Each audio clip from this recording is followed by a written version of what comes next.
Good morning guys! So for today, unbox na naman natin itong bagong nabili ko na hair dryer. Ayan. Ayan o. So, yung una kasing nabili ko, nauwi ko sa Pinas. So, wala na ako magamit dito. So, kailangan ko uling bumili. So, yung nung una, ang kulay hindi ganito. Black nung una. Ngayon, pink siya. So, girlish na girlish ang dating. So, ayan. Medyo nagmahal siya ng konti ngayon compared nung una. So, yan. Although, ganun pa man, okay pa naman. So, inside, yan yung, ano niya, yung libro niya. Yung kung saan nakasulat yung mga alam na natin. Yung gawin, ganun. So,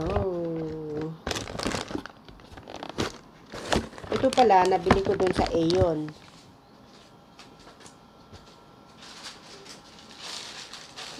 Yan. Bili ko siya sa Aeon kasi doon at least mura-mura ng konti, no? Kasi pag sa Fortress, medyo mahal. Although maganda naman siya. So, ayan. Meron pang isang ano dito. Isang pamphlet. Yan. And yung mga nakalagay sa loob, meron siyang mga, may mga tawag doon, mga kasama sa ano yan. Ayan, wala na. So, titingnan natin guys. How does it look? Diba? Pink. Ayan, oh.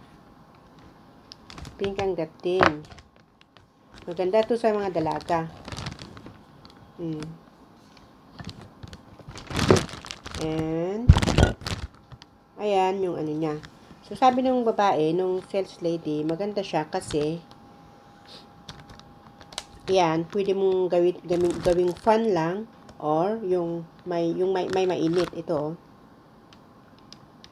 Maganda siya. So, ito ang binili ko uli.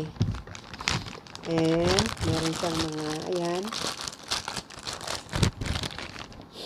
Ganun. Kung gusto mong ganito lang, pwede.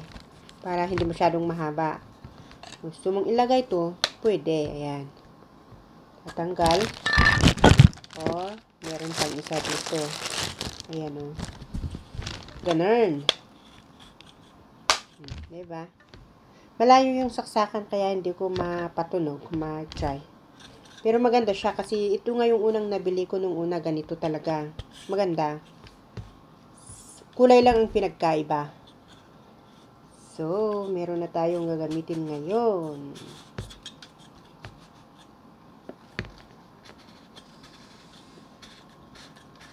Hirap tanggalin. Oh, hayaan mo na. Ayan, oh. Hirap tanggalin. Ang ganda ng kulay niya. Ayan, natanggal ko na. Parang mas okay yung ganito. Pero parang mas maganda kung meron nga to, no? Ilagay natin, eh. So, yan ang ating video for today. Unbox ko lang to guys para naman i-share sa inyo. Ang ganda niya.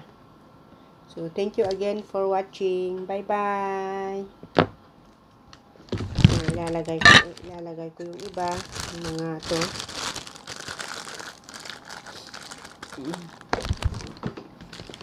So, I will use it later kasi liligo tayo syempre.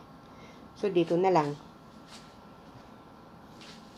Talagang medyo maganda pa dito, medyo mabigat siya ng konti. Yan ang gusto ko. So, ganun. Thank you again for watching. Bye-bye!